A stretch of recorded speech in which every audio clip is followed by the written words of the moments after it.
Leia o texto para responder à questão seguinte. Na verdade, porque esse texto aqui, gente, está em duas questões. Essa prova veio com duas questões de física que tem um texto para duas questões. Então você vai ver que ele fala aqui de espelho, que eu nem vou usar, porque essa questão, esse texto desse canto aqui, dessa coluna, servia tanto para essa dinâmica quanto para outra de óptica. Tá? Então não estranhe ter falando de espelho e não usar nada sobre isso. Tá? Uma pessoa entra em um elevador carregando em sua mão uma sacola plástica de supermercado. Dentro do elevador, logo acima da porta, há um visor que indica os andares pelos quais o elevador está passando e posicionado no lado oposto da porta, há também um espelho plano, conforme a imagem. Durante o movimento do elevador, e devido à quantidade de mercadorias no interior da sacola, sua alça não suporta as forças que atuam sobre ela e se rompe. Essa é a parte que eu vou usar, que é a parte de dinâmica. A alça é o nosso foco, é o nosso protagonista da história aqui. A alça da sacola, não a sacola, mas a alça da sacola, tá? Ela que não suporta e rompe.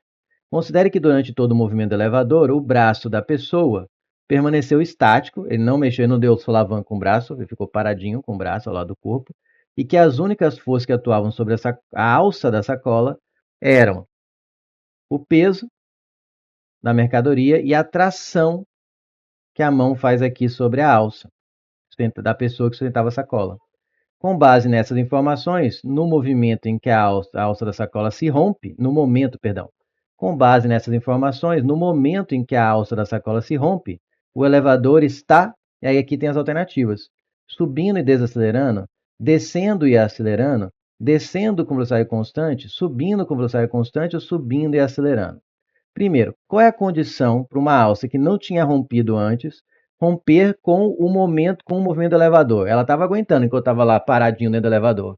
Aí, com o movimento que o elevador fez, ela rompeu. O que eu tenho que lembrar aqui? Por incrível que pareça, você tem que lembrar da segunda lei de Newton. O que a segunda lei de Newton nos diz? Ah, que F é igual a ma. Mas você entende o que essa equação quer dizer? Força resultante sobre um corpo é igual a massa vezes a aceleração, sendo que a aceleração é uma grandeza vetorial e a força resultante é uma grandeza vetorial. Então não está só te dizendo que a força resultante é igual a massa vezes a aceleração, está dizendo outras coisas. Está te dizendo que para ter aceleração tem que ter uma força resultante não nula. Está te dizendo que para onde a resultante aponta é para onde a aceleração aponta. E vice-versa, para onde tiver aceleração é onde vai estar a força resultante. Elas andam de mãos dadas, olhando para o mesmo lugar. Elas andam juntas, resultante e aceleração. Então, olha só, se a alça se rompeu, é porque a tração ficou grande. Porque o peso das mercadorias não muda. Só iria porque peso é o que? Massa vezes gravidade. Ao longo de um elevador subindo, a não ser que esteja subindo até a Lua, mas mesmo que esteja subindo naquele prédio gigantesco lá, super alto em Dubai, o peso fica praticamente o mesmo. É desprezível a variação de peso, porque a gravidade não varia em 600 metros, 700 metros de altura. 1 quilômetro de altura não varia significativamente. Percebe? Então, primeira coisa que tem que entender, o rompimento aconteceu porque a tração ficou grande. A tração ficou maior do que o normal. Ela era aqui igual ao peso e ela ficou maior que o peso.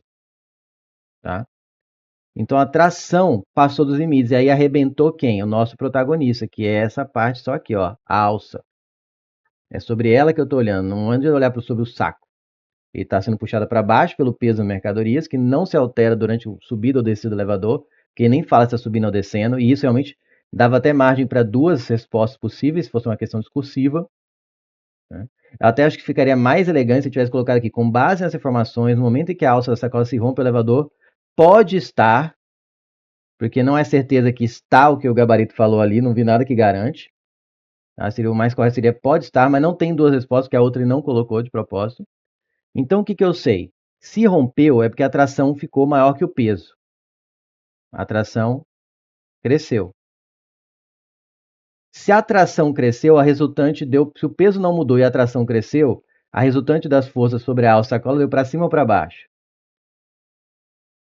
Deu para cima, né? Porque a tração ficou maior que o peso. Então a resultante dá para cima. Espera aí, o que eu falei da segunda lei de Newton? Que resultante e aceleração andam de mãos dadas, olhando para o mesmo lugar. Ou seja, se a resultante deu para cima, eu posso afirmar categoricamente que a aceleração do elevador está para cima. A aceleração, aqui pega muita gente isso aqui.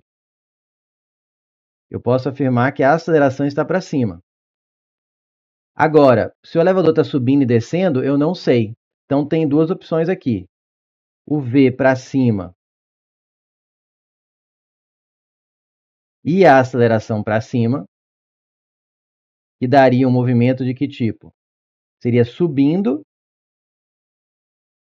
e como a aceleração e velocidade estão no mesmo sentido, ele está o quê? Acelerando, está aumentando a velocidade com o tempo. Então é subindo, acelerado, né? Aquela hora que você está no elevador e dá aquele tranco, você está parado, você apertou para subir, e dá aquele tranco, o elevador acelera, né, para cima. Depois ele entra em momento retilíneo uniforme. Mas aquele tranco, às vezes, alguma coisa pode arrebentar. E a outra opção seria, claro, a aceleração inegavelmente tem que estar para cima, né? Porque a resultante tem que estar para cima para ter rompido. Mas outra opção que eu acho que não dá para descartar é o elevador estar descendo.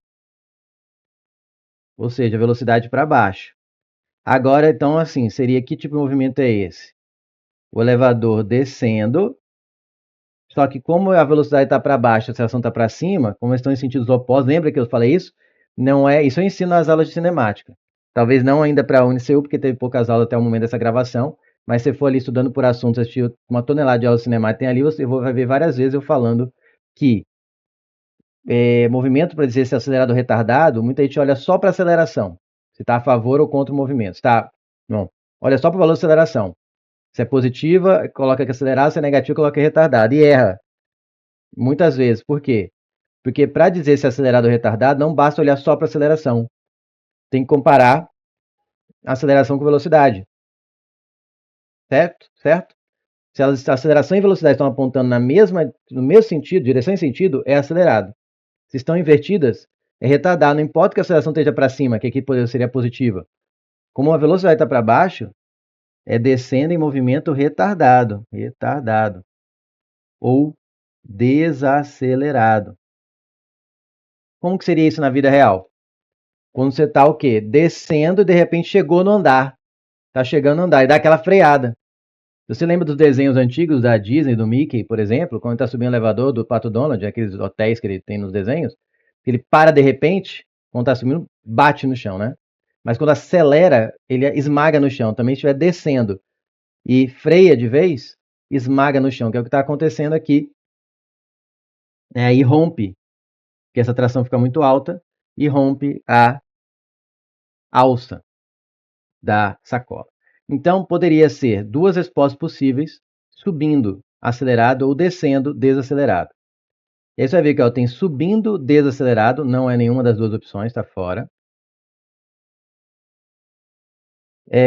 Descendo aceleradamente, não tem essa opção. Descendo com velocidade constante ia manter velocidade, tração igual ao peso, né? Porque para ter aceleração zero, velocidade constante, teria que ter resultante zero. Subindo com velocidade constante também está fora. Subindo aceleradamente é uma opção que pode romper a sacola, subindo acelerado. Observe que não tem alternativa descendo desacelerado, porque senão teria duas alternativas corretas. Por isso que eu acho que poderia ter escrito aqui, pode estar. Só se rompe, com base na informação, no momento que a alça da sacola se rompe, o elevador pode estar, ou poderia estar, subindo acelerado, porque também poderia estar descendo desaceleradamente. Desacelerando. Certo? Letra E de elefante.